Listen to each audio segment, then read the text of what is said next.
Hello, and welcome everyone to today's webinar that is sponsored by the Forest Landowners Foundation. We're excited for you all to join today.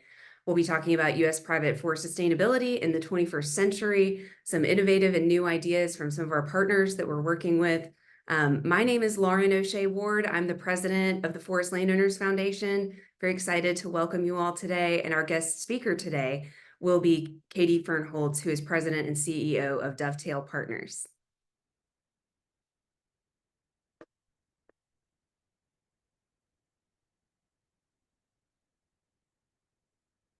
Michelle, can you move to the next slide for me?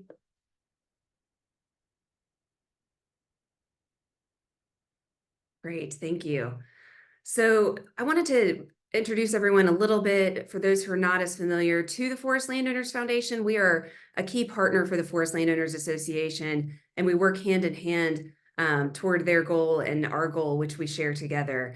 The Foundation's vision is to create a thriving future for forests and the landowners who sustain them.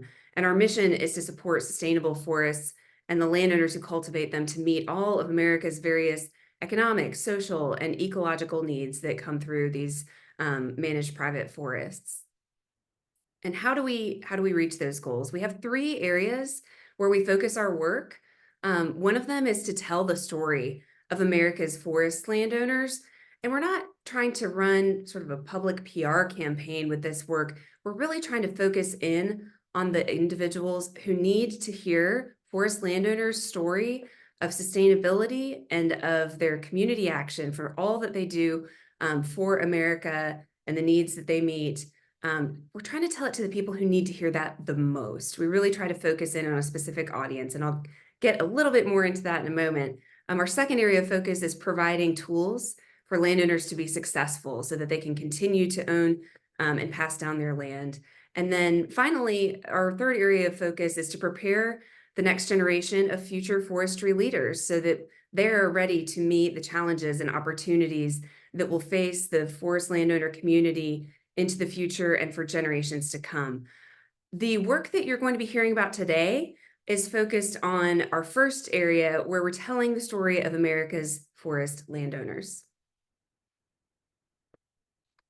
So what story are we telling? We're telling forest landowners' story of sustainability.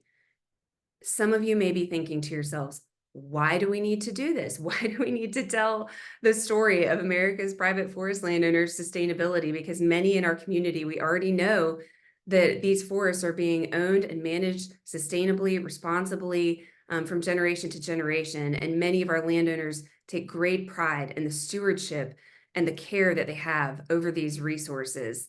You know, sustainability is a question that has come up and presented itself to the forest landowner community over and over the past several decades. And our guest speaker today will go a little bit more into that. But from, you know, the emergence of third-party certification programs, where we have a third party that comes in to ensure that those lands are being managed sustainably, to a lot of the environmental and social justice goals that corporations are now setting for themselves in terms of sustainability, and even looking over across to the European continent at some of the regulations that they're looking at trying to enforce regarding the sustainability of wood and fiber that's being harvested here in the United States.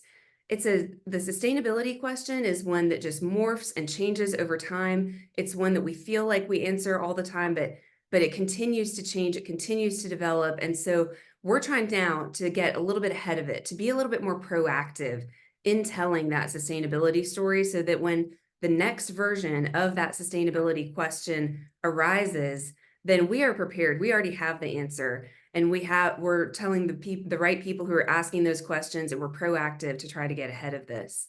So who are those people asking the questions?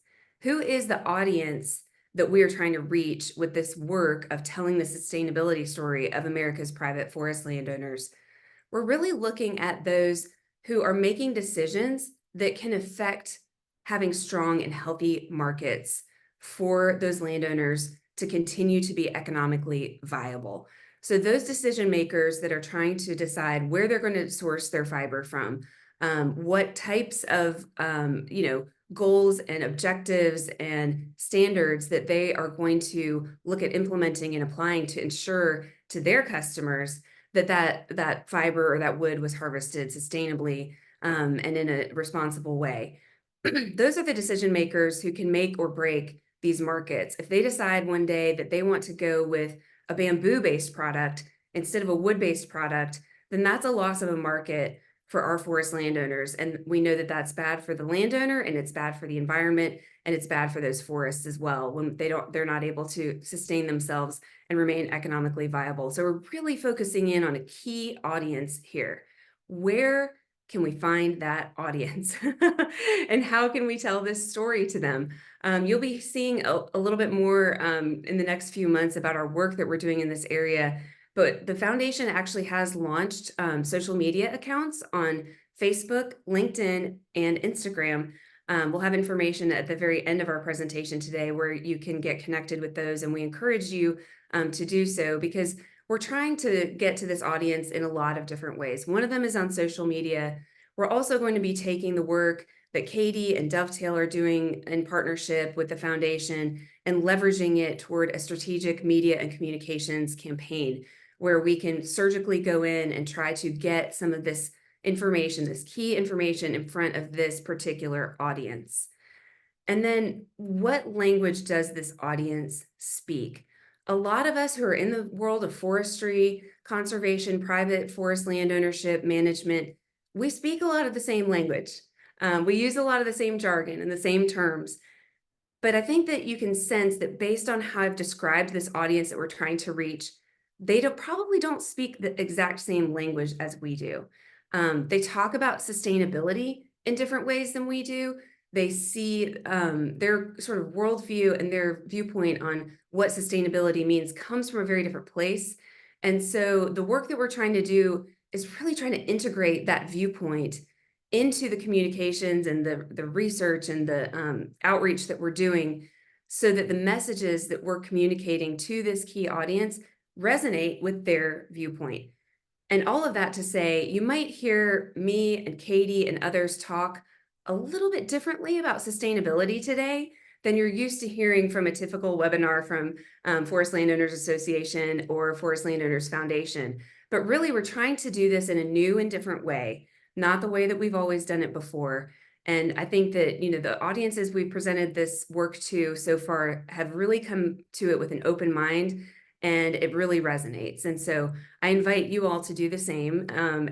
With that, I will introduce our guest speaker. We have Katie Fernholz with us today. Just so delighted to have you, Katie.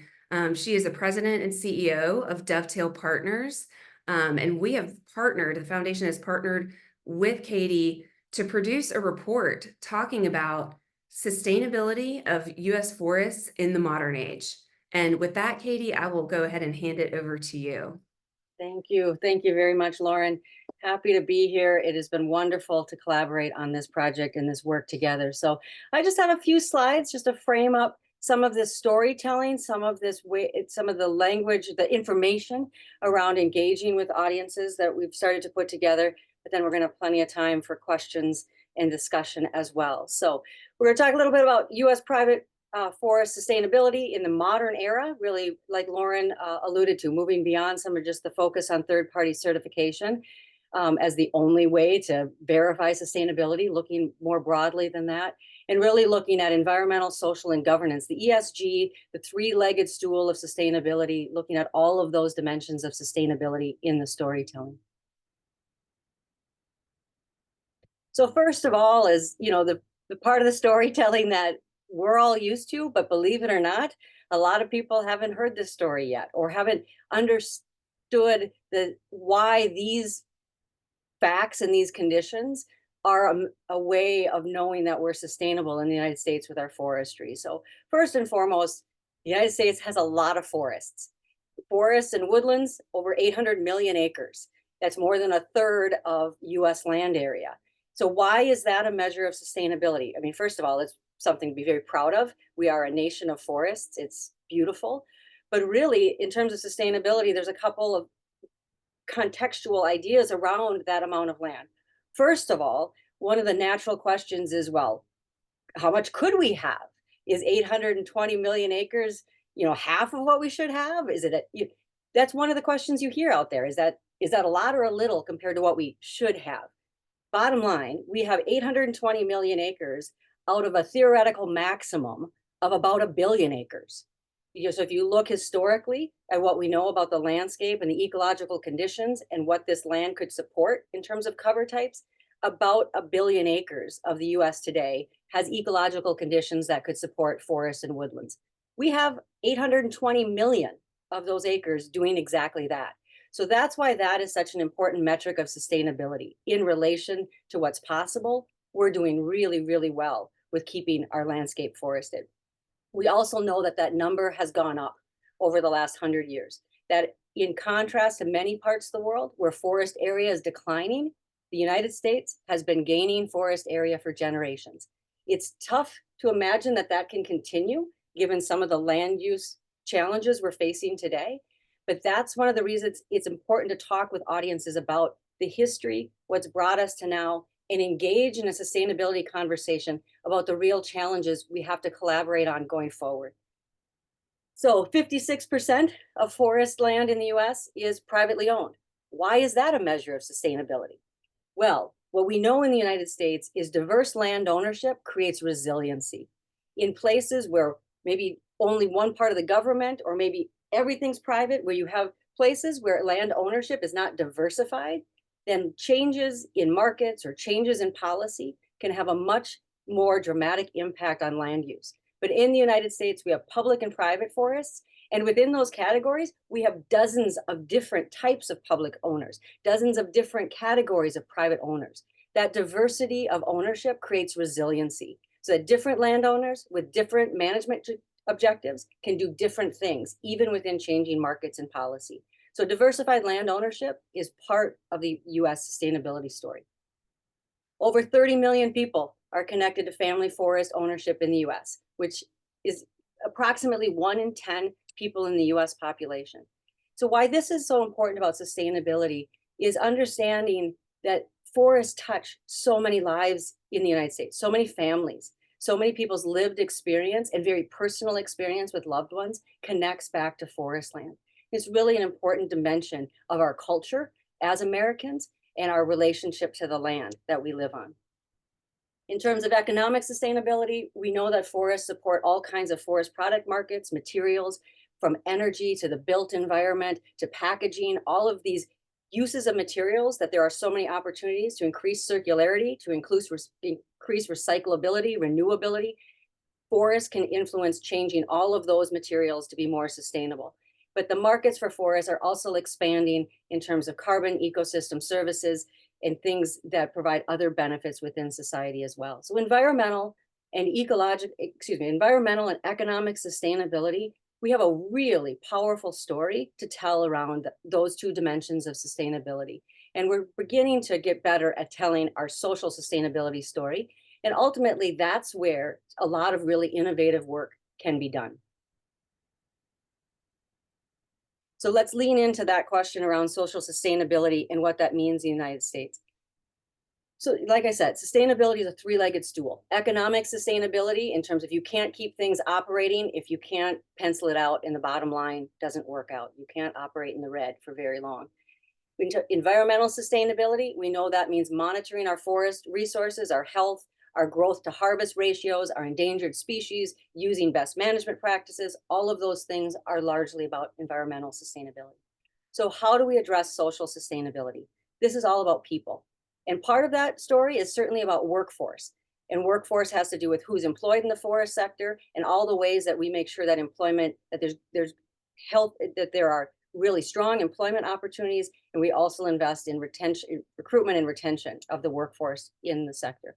But there's also the social story of communities and people and landowners themselves. And one of the things that is part of the social sustainability story in the US is who has access to land ownership and who is struggling to retain land. And what we know in the United States is 97% of family forest owners with over 10 acres of land are white. And part of understanding that is that it's a disproportionate representation of white land ownership when compared to the census data and the population of the United States. We also know there have been trends of land loss for communities of color and access to land within their families. So why is that the condition today where white land ownership is so dominant? It is a history. It's a history of primarily federal policy that has created barriers to land ownership and land retention for specific groups in the United States. So whether we want to talk about the history of dispossession of indigenous lands or the Homestead Act, which favored immigrants over people born in the United States, or heirs property and Black land loss that we've seen significant drops in recent years. These are stories that when we want to understand the complexity of the situation, they really help share the lived experiences in communities, in families, and the challenges that they face. And it's really what we see happening in recent decades is creating greater space for these stories to be told and understood so that we can engage in some of the opportunities to come together and solve for the challenges that people face in accessing and retaining land. So whether this means incorporating traditional ecological knowledge into our forestry research, our curriculum, in terms of identifying indigenous knowledge within our ways of engaging and caring for forests, and also programs to directly address the threats of heirs property and land retention within communities that face those threats. But there's a great deal more that can be done around the social elements of sustainability for forestry, because the simple way to think about it is just in your community. And as landowners, what we do for our land is one thing, the way we care for our trees is one thing, but how do we engage with our neighbors? How do we engage with the people we see on the street, on Main Street, in the cafe? How do we really become engaged in our community? And many, many landowners already are. And those are social sustainability stories.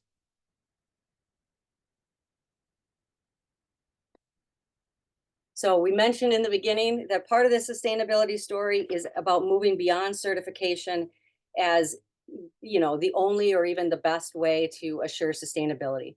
For those that are able, for landowners that are able to utilize certification and that it's working well for them, that's wonderful. And it should keep on working, because sustainability definitely is one way to show show sustainability and to have supply chain assurance throughout the marketplace.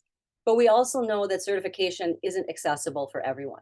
And those that haven't been able to access it after more than 30 years, it isn't getting any easier to access. So we know that certification has challenges with growing and being able to expand to landowners that haven't been able to access it historically. And I want to walk through this chart just a little bit because I think it really just tells the story of the challenges we have if the marketplace continues to view certification as the primary way to engage with forest sustainability. So what you see on this chart is, you know, several years of forest certification data globally. It's looking at PEFC, the Program for the Endorsement of Forest Certification. That's the light green bars. FSC, Forest Stewardship Council, is the darker green bars. And then those orange bars that you see getting bigger over time, those are lands that are certified by both programs. So PEFC and FSC are the two global forest certification programs. SFI is the biggest program globally, but it's actually endorsed within PEFC. So the SFI data from the US and Canada is within the PEFC data. But what you see is PEFC, we start with them, you know, their total global certified area has not been increasing. You know, it's dipped, but it's plateaued, I think is one way to describe it. Similarly with FSC, you can see that the trend line for those dark green bars is not positive. And in my opinion, even more striking is that the trend line for the orange bars is what's going up. And so, like I said, landowners, land managers that have been able to access certification, they're benefiting from certification, they're in it. And they are also the ones that are choosing to get their land double certified so that markets that want one program or the other, they're able to access both of them. But in this data, we do not see significant expanded adoption of certification by new landowners. It really is highly inefficient at this point in terms of who's participating in certification. So, and what we also know is not only is certification not accessible for lots of landowners, that access issue hasn't changed in recent years, but also in the meantime, there are some really amazing ways to monitor and evaluate forest conditions and sustainability. So I've worked for many years as a certification auditor, and I loved doing auditing. You get out in the field, you get to walk around and inspect forests. Guess what? There's a lot more efficient, high tech, and higher intensity, like greater levels of assurance that we can get rather than sending a couple people out in the woods to walk around with a clipboard and take some notes. So, with satellite imagery and decades of monitoring and LIDAR and all of these ways of collecting and analyzing forest conditions, we have some really amazing tools that go beyond certification for providing sustainability assurances. So bottom line, sustainability in the 21st century means really storytelling. Like Lauren said, it's not PR, it's storytelling. And that even starts with ourselves and how we tell our own story about land ownership and how we care for the land. Because as Lauren said, some of the audiences we want to build relationships with, that we want to engage in sharing in the work of sustainability, have very different lived experiences. I mean, bluntly, one thing I would say is many of us that work in forestry and work with the land, we're optimistic. We know that our forests are doing really well. Yeah, there's threats. Yes, there are challenges, but they're not all that new. We've always had to deal with wildfire. It's horrible what's happening, but we've always had ways to rise to the challenge. Insects, disease, even invasive species, these things that for many other people seem like they're coming out of nowhere. They're overwhelming. They're worse than they've ever been. For many of us that work in forestry, we've been able to take a deep breath and say, we got this. Yes, yeah, we share your concern, but we know the things we have to do. We just got to lean into those things. So I think that's one of the contrasts you see within the forest sector, within landowner communities, is much more of a sense of optimism and capability and confidence to engage with environmental challenges, whereas many of our audiences are very concerned. They're very scared, afraid of the trend lines that they're seeing. And so first things first, we got to come together and acknowledge those shared concerns and where those things intersect, that we can work together.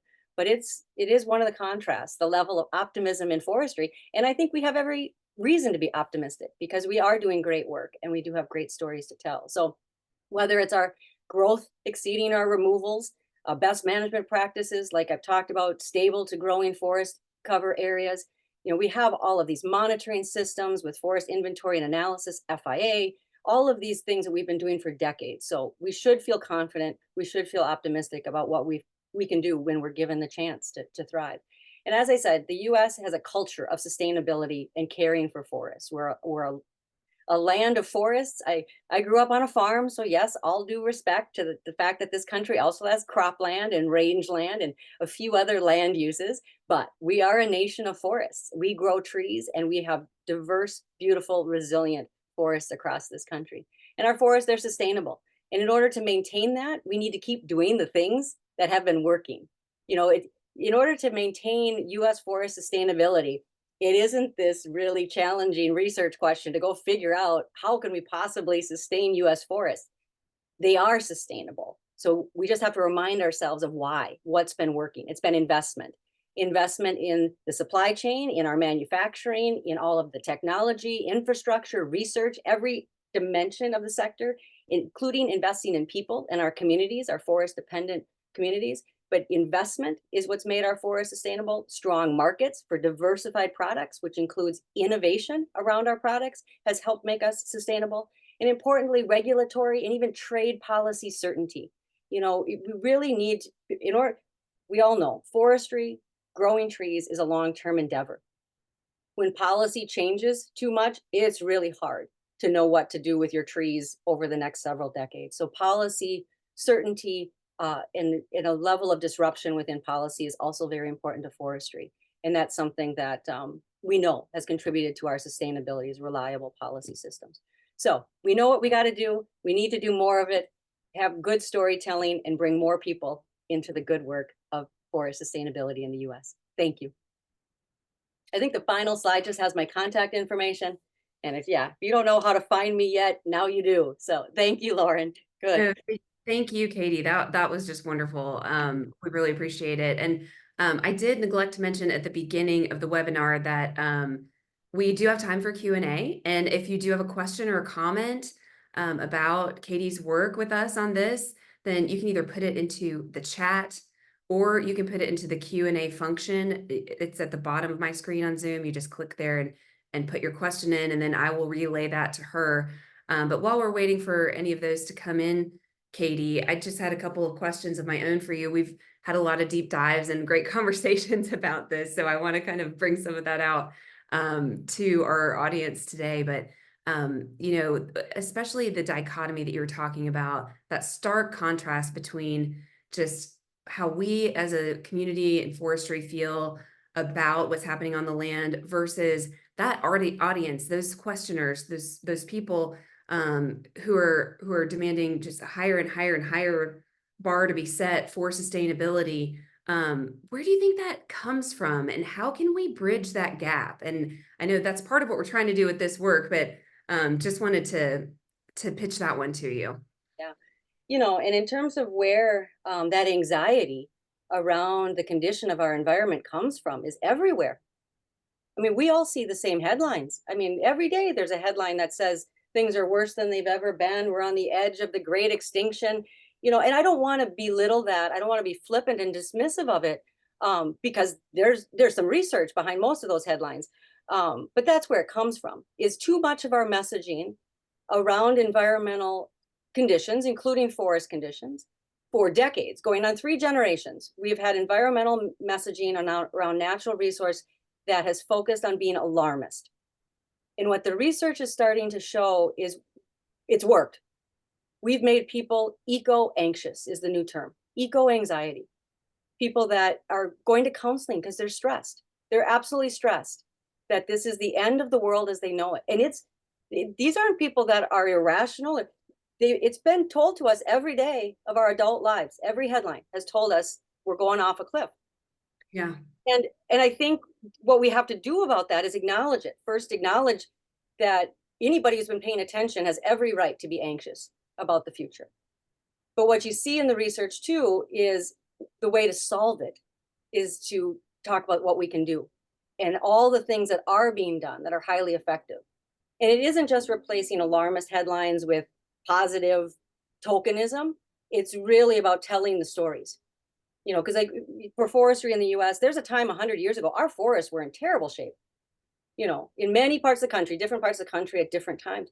But we have an incredible story of forest restoration in this country that is just an example of what we can keep doing. So, but I think it's really important to not to be dismissive of how emotional and how concerned people are. It's a completely rational response to what, you know, what we're reading, what we're seeing, all those things. Yeah, and what we're taught in school and other things as well. Just totally agree. My next question for you is, you know, a lot of people thought that certification was going to be the silver bullet. This is going to be the answer to the sustainability question. We're going to put it to rest finally and for good. You know, and then it kind of turns out, well, this isn't a good tool for every landowner. It is a great tool for many landowners. And it's one that we want to keep because it is part of that story of sustainability that we're telling across the landscape. But it's not a good fit for every landowner. And so once we come to that realization, you know, what is the solution, or what do you see as something that could be a silver bullet if there is one? You know, yeah, I mean, I think that's a really important way to understand the journey to now with certification. There were very high expectations. It's met some of them, but the main thing is it hasn't been able to do everything everywhere all the time, right? And so that means where certification is working, keep working. But we probably need additional tools to engage where, you know, we know that we're still not getting what we need in terms of assurances or transparency within supply chains. And there's a couple of ways to get there, in my mind. One, the certification programs could continue to innovate to fill the gaps they're not serving. We could also see the marketplace really wrap their heads around acknowledging existing systems that aren't currently acknowledged as on par with certification. I mean, we have robust monitoring systems that are basically certification.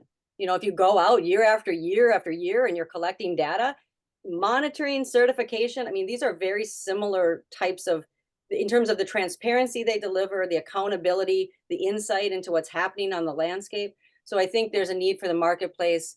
And that's part of the reason we need to have conversations with audiences to just, because in order to trust those systems, you have to kind of deeply understand them. And one of the things in the marketplace right now is people feel they deeply understand certification. So one of the reasons they default and trust certification is it makes sense to me. So these other things have to make sense in the same way. Right. The other controversial thing, but I'll put it out there, is historically with eco labels or market-based incentives, when they get to a critical mass, eventually they weave their way into policy or into government programs. So that's what we saw with like organic certification, started in the, well, you can pick a year. Some people say, oh, it started way back in the 60s. But anyway, at least started in the 80s, depending on what you want to call organic certification. By the late 90s, we had the USDA organic program. There's criticisms, absolutely, in those transitions, but that created a stability within that certification market and also resulted in some greater accessibility through state departments of ag. I'm not advocating that forestry replicates the same thing. My main point is government and policy has not been as actively engaged in defining forest sustainability in the US as I think it could be. And again, I know that's really scary for people to say, you want government more involved? Yes, because it's been the missing piece. When we talk about stability, we're talking about policy floors and creating a baseline. And anyway, I'll leave it there. That probably opens up a whole can of worms. But these are the conversations we need to have if we're going to, be in control of our sustainability story and future. Yeah. And this just goes to my comments at the beginning about, we need to have an open mind about having a brave conversation here in many ways and an innovative conversation. So I've got a few questions that are coming in through the Q&A. One of them is, what is next with your work on the effects of forest carbon markets and the lack of standardization for private working forests? Yes, it's a very parallel conversation. Thank you. There's information at Dovetail's website about our forest carbon markets project, where we've collaborated with the U.S. Endowment for Forestry and Communities. So stay tuned for the final report on that project. We will have some recommendations in there of where we think things need to go. But yeah, it's a very similar conversation where we need to put some things on the table and figure it out. And to me, first things first is we have to be clear about what we all think is possible. We have to dream big for this sector. And that's because this sector's been, for good reason, in a reactionary position for a while. Because of trying to get out of the legacy of some past management practices, policy changes, whatever, this sector has been reactionary for a while. We all can feel that we've moved into a position where we want to be in the driver's seat. Well, if you're going to be driving, you better be able to see down the road. And so we all need to figure out what that vision is. What's our ambition as a sector? And set the bar high. And so that's where I think a lot of these conversations are at, is what would an ideal forest carbon market look like? And if we can't describe it, I bet we can't bring it into existence. So first things first is some of that visioning for ourselves. That's great. And we would love to share that report with our audience and our crew as well. So we'll be sure to connect with you when that does come about. The next question is, do you have any insight into global markets as they relate to the two current certification systems versus non-certified lands in America that can be proven sustainable on a landscape level via FIA data? Yeah. All right. I might need you to read that to me a couple more times to make sure there's a couple different things going on there, but I'm just going to talk about global markets first of all, and global markets in terms of certification.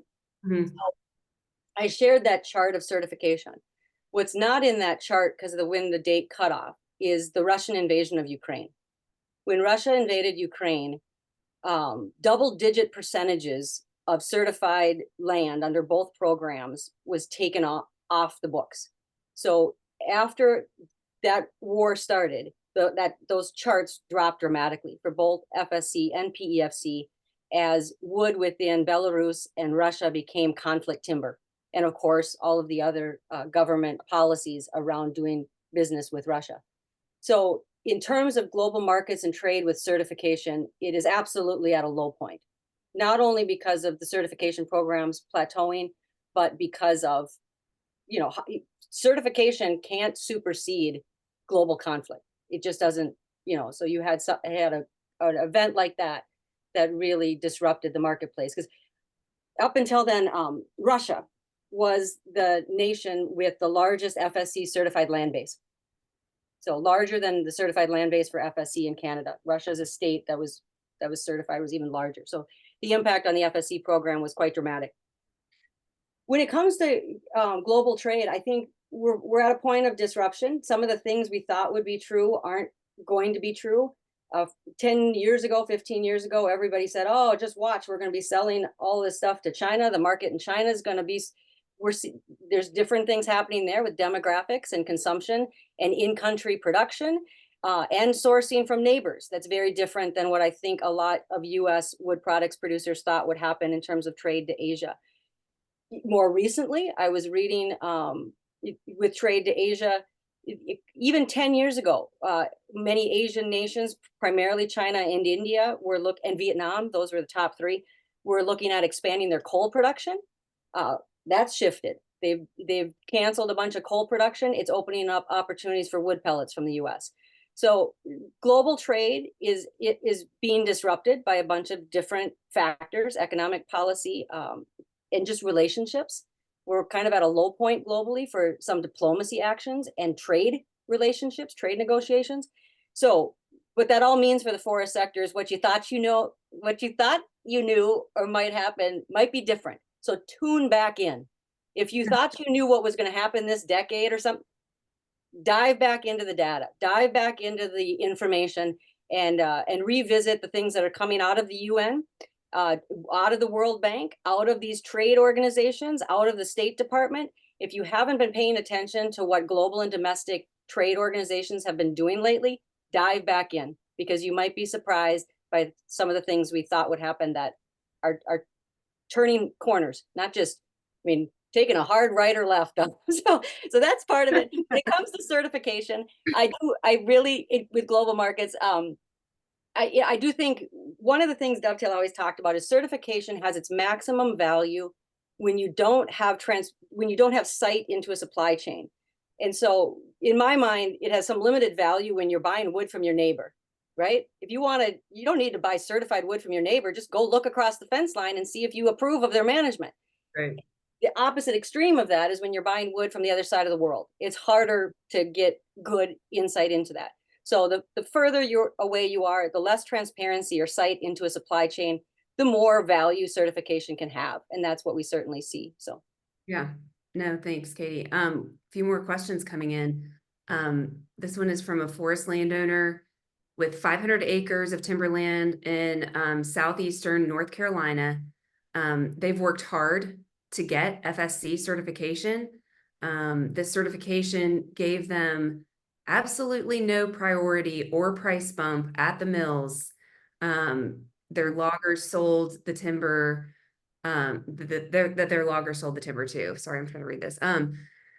So, in this person's opinion, certification was not worth the effort given the current procurement policies of the mills and all of that. And so you work so hard, and there is a cost. There's transactional costs, there's a monetary cost, there's just the time spent and the resources spent with your forester doing all of this, and then you get nothing for it. How do you respond to that? that's the experience of family forest owners from border to border in every state I've worked in. And I started working with third-party forest certification in 1997. So yeah, I've heard this story many times, and I think it's fine if we want to talk about who's to blame or whatever else. Certainly I would say there was over-promising of what certification was going to do. I think there was some real misleading in terms of how important. I think the most negative thing that I think in terms of misleading information that influenced landowners' decisions was in the early days. There was almost this threat that if you didn't get certified, you wouldn't be able to sell your wood.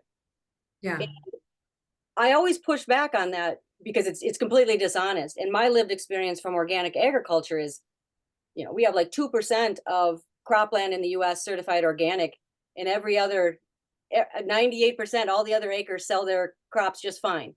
So certification arguably isn't, it's a niche market, and there's no evidence that says everybody's gonna have to do it. Or so that kind of pressure, I think, was misleading. I'm not sure if that happened in this situation. But I think it's one of those things that landowners that have been certified, because we've had public agencies drop their certification too for different reasons, but you should be proud of what you did. You should be proud of what you did.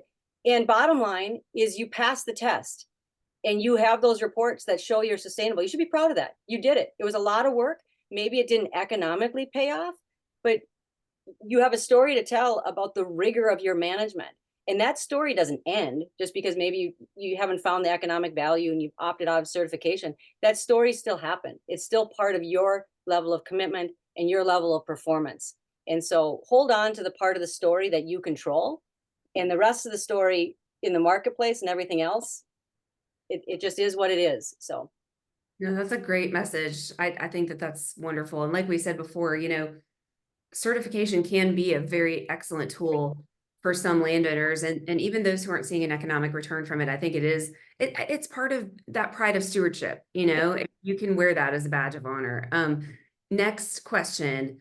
How to communicate with a landowner who thinks certification is a scheme to control their rights on their own land, what to do or not to do. So, we're talking to some landowners. I mean, some landowners, it might be a really good fit for them, but there's this skepticism. yes, yeah, yeah. And I think you gotta sit down and talk through it and figure out really what is at the heart of that concern.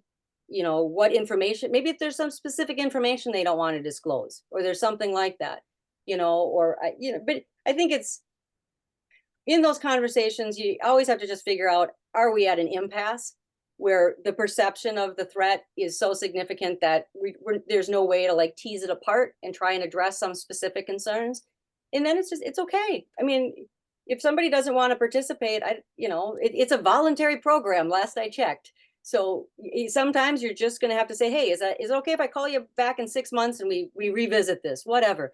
But I don't think there's any benefit in pressuring someone or misleading them or diminishing or being dismissive of concerns, because it is a valid concern. Forest certification does require some information sharing, and any information for some people is private information. So I think it's very important to recognize it's a legitimate concern. And in those conversations, you're going to have to find a way to address it. You can't dismiss it or downplay it. It's legitimate. So you got to work through it that way and see if you can find a common ground to reduce the concern about that. But if you Right. can't, you can't. So Right. Yeah. The next question, I really like this. I really like this next question.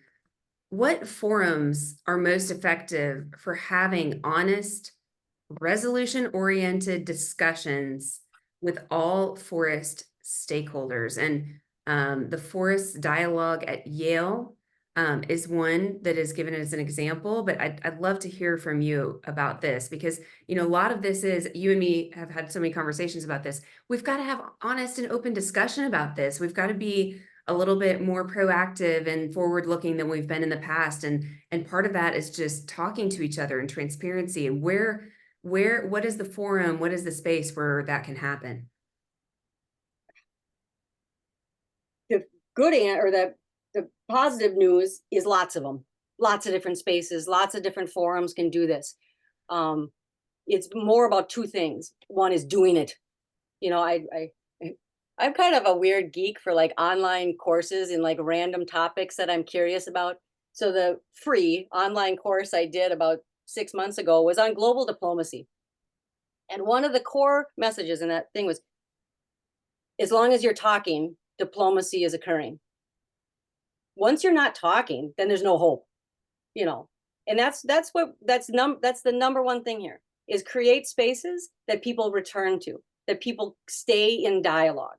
So whatever that looks like. But if you're creating a space, you're trying to have a forum for these discussions, and people are dropping off or whatever, then you're not quite doing it right. But people come back, they keep talking, then you're on the right track. So keep talking. The thing to hear in that is also, I'm not a big fan of one-off events. If you really want to have a forum, you're building relationship, you're building dialogue. This is something you do regularly, not periodically, regularly, because trust equals time and consistency, right? So if we're trying to build trust in an authentic way, you're going to have to put in the time, you're going to have to be consistent. Those aren't one-off events. The other dimension of this is really who's in the room and at the table, Yeah. because it has to be people that share the same goal, that they want a relationship, they want a dialogue, they want to figure this out. If you bring Right. people in the room that want to fight or want to fight past the first meeting, that don't stop fighting, it's not going to work. So it's who's in the room. I will say the last thing is some of the most positive examples, I think, of these constructive forestry dialogues. I never remember the name of them. Maybe Lauren, you know the name, but primarily they're out west. But are those collaboratives associated with like the national forest, those community-based collaboratives? And not everyone has been dramatically successful, but many of them have been. They're community-based. There's a shared vision of what they're trying to accomplish. They come together periodically, but that's what I would offer. Yeah, no, excellent. I agree on all points. I've been a part of a lot of those forums, and the one-off ones, we've got all these action items, and sometimes they dissipate. And other, I'll say that there are other ones that really do kind of follow through. Yes. But it is an investment of time and just expertise and willingness to be open and dialogue. But yeah, I think that is something that I'd love to talk more with about you and other foundation supporters and FLA members, because I think that we do need to be thinking about that and creating those spaces and fostering them moving forward. Another question: do you think that the sector can move beyond its reliance on housing, given the cycle that we're constantly in with that? Oh, that's a brilliant question. I love how I'm one of those dorks too that if you ask me a yes no question, I just feel like I have to answer yes we can, yes we can, yes we can. So what I mean by that yes answer is we know the problem, so let's do it. Let's figure it out. And housing it should absolutely be a foundation, a bedrock of much of our sector. But that's why I firmly believe things like the cascading use of wood or circular economy or these things in the marketplace talking about highest and best use and value, we need to lean into that, Mhm. because to move out of a dependence on a single product, we need to embrace and see those different products not as competition for the same fiber source, but as the way we create resiliency in the marketplace. In my opinion, I see wood energy and mass timber as two sides of the same coin. If Yeah. you're making more lumber, you're making more sawdust, which goes Yes. into, so we have to, the sector has to embrace that mindset that we need more different products, more of these things to get out of that sole reliance. So it's a yes no question. I say yes, but we're going to have to make it happen. So, Yeah. Something we'll talk about in one of those forums. Another question, and I think that I see what's underlying this one. For folks who want to know precisely where their wood comes from, do you have any advice? yes. And so the main advice is first of all, it's to some degree, it's available for every product, but for some degree, it's easier for some products. We all know that. So I have this conversation a fair amount with architects and engineers. And I say, if you know what mill sold it to you, call them up and ask for a tour.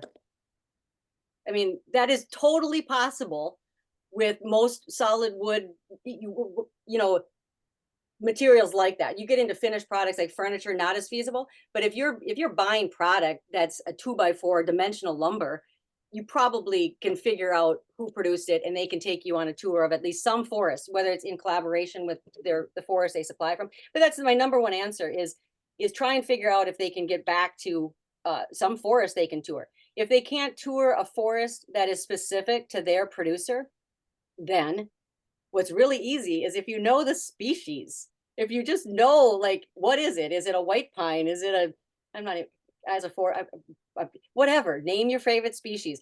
Guess Oh, what? In the United States, our trees grow in their native ranges. I mean, it's so if you know the species, you know basically where it's probably been harvested from, and a person can read the forest action plan for that state. Look into the sustainability of that state. Go tour, some lands in that state. So to me, those are the pathways. Is get out and see the forest, and you can get to the forest that you source from if you kind of know the production supply chain, even if all you know is the species, that this right. table's made out of red oak. go look at a red oak forest somewhere, you know. I mean, I don't mean to sound flippant, but sometimes what I run into is this perception that the forest product supply chain is so opaque. And don't confuse complexity with opaque. You know, just because we have millions of landowners providing materials, that doesn't make it opaque. That makes it, you know, resilient and complex and beautiful. So we have to kind of manage how we talk about our supply chains because they're actually incredibly transparent. Because you can Yeah. find the forest even if all you know is the species of Well, and tree. I think that that's such a great point that links back to the point you're making during your presentation, where private land ownership is part of the story of U.S. wood sustainability, because we have so many different landowners taking so many different approaches that Yes, really, you have a much better chance of it being sustainable on a landscape scale than if you just had one, yes, you know, exactly. management system. But so just to kind of wrap us up, I have one last question for you. It sort of feeds into what we were just talking about. A lot of people in the audience are probably thinking, we've just been talking about sustainability forever, and we're in such a better place now. That optimism that you were talking about in our community. Um, at what point, or is there a point, can we just move forward with the understanding that US wood is sustainable? Or do you think that we're going to continue to have this conversation, but get more proactive about it and get ahead of it a little bit? And so I want to lean into that phrase, move forward, because what that means to me, or what I hear in that, is moving from having to answer all these questions about sustainability, moving from that, the answering questions piece or providing the evidence piece, to doing the work of sustainability. Because we know right now we need more investment to address our wildfire risks. We need more investment, even in our education and research, even for workforce retention, recruitment. You know, we need investment in invasive species control. There's a whole bunch of things we need investment for. And so I think we, like I said before, first things first, when we talk about wanting to, can we just move on? We have to be able to picture what moving on means. And moving on means being able to do the work, do more work, and answer fewer questions. So Mhm. that's the dilemma. How do we get to the point where we have permission with our partners to just get on with doing the work? That's the core question. And part of that is, finding our voice in these sustainability dialogues, to ask, when we're answering more questions, to kind of hit the pause button in those conversations and say, I hear your questions and they're good questions, but I want to first tell you my story about sustainability, because I have a lived experience with forestry, with my land, and I want you to hear it from my perspective. Because I hear your perspective from what you're seeing, from where you view this, and that's valid. But listen to my story, and maybe when we hear each other's stories, then we'll see some common path forward. And I'll tell you an example. I was talking with a community a couple weeks ago that's looking at rebuilding after the impact of wildfire, and we were talking about what kind of sourcing policy they would put in for their wood products. And so, of course, we talked about, oh, should it be certified? All of this kind of thing. In that conversation, what we came to is, what if you source from communities that are similarly affected by the trauma of wildfire? What if, when you sent your RFP, your procurement thing to the sawmill, you said, tell me the story about how your wood improves wildfire resiliency? Yeah. That's a different way to procure materials. That's a different way to connect and to respect each other's lived experiences. So that's why storytelling is so important. Getting beyond just, here's the question, here's the 4 sources that provide, that we need to take a moment and tell each other our stories, listen to each other, and then chart a path of action forward together. Because that's what we're trying to get from, is answering questions to taking action. So, and that's why storytelling's the relationship glue that we have to use. Yeah, I think that's the perfect top off to this webinar. And I do want to tell you that I was editing some things out of those questions, and it was all the praise that was coming in for you and your presentation. And I will just join in that chorus of voices and thank you for just your insight and your innovative way of thinking about some of these things, and partnering with the foundation, and also sharing some of this with our supporters and FLA members and other folks in our community. So thank you so much, Katie. We appreciate you so much. And thank you to all of our attendees today, and to others who will be watching this later, because it has been recorded.